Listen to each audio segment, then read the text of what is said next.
नमस्कार, आप सभी का एक बार फिर से स्वागत है हमारे चैनल भक्ति ज्ञान में। आज बात करेंगे माता के चौथे स्वरूप यानी माता कुष्मांडा की।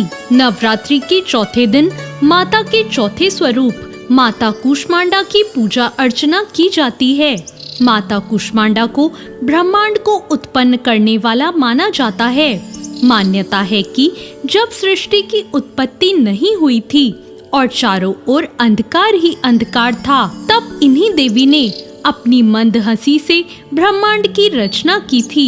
इसलिए इन्हें सृष्टि की आदि स्वरूपा या आदि शक्ति कहा गया है। मंद हंसी के द्वारा अंड अर्थात ब्रह्मांड को उत्पन्न करने के कारण ही इन्हें माँ कुष्मांडा के नाम से जाना जाता है। माता कुष्मांडा की 8 भुजाएं हैं।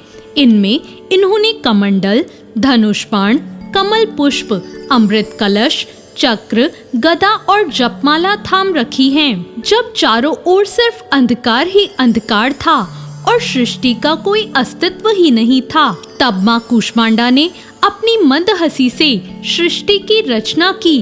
कुष्मांडा माँ के पास इतनी शक्ति है कि वो सूरज के घेरे में भी आराम से रह सकती हैं, क्योंकि उनके पास ऐसी शक्ति विद्यमान है जो असहनीय गर्मी को भी सह सकती हैं। इस कारण माँ कुष्मांडा की पूजा करने से भक्त के जीवन में हर तरह की शक्ति और ऊर्जा का संचार होता है। यही केवल एकमात्र ऐसी माता हैं जो सूर्यमंडल के भीतर लोक में निवास करती हैं। इनकी पूजा करके व्यक्ति अपने कष्टों और पापों को दूर कर सकता है। कहा जाता है कि यदि कोई लंबे समय से बीमार है तो माँ कुष्मांडा की विधि विधान से की गई पूजा उस व्यक्ति को अच्छी सेहत प्रदान करती है। पौराणिक कथा के अनुसार माता कुष्मांडा का अवतार दैत्यों का संहार करने के लिए ही हुआ था। कुष्मांडा का अर्थ कुम्हड़ा होता है। माँ कुष्मांडा का वाहन सिंह है। जब तीनों लोकों पर असुरों का आतंक बढ़ गया था, तब उनको सबक सिखाने के लिए माँ कुष्मांडा ने जन्म लिया। माँ कुष्मांडा की पूजा करने के लिए ब्रह्म मुहूर्त में उठने के बाद स्नान आदि करके पीले रंग के वस्त्र पहन लें। उसके बाद सूर्य भगवान को जल अर्पण करके व्रत करने का संकल्प लें। अब सबसे पहले कलश की पूजा करें। साथ ही ब्रह्मा, विष्णु और महेश तीनों देवताओं का आवाहन करें।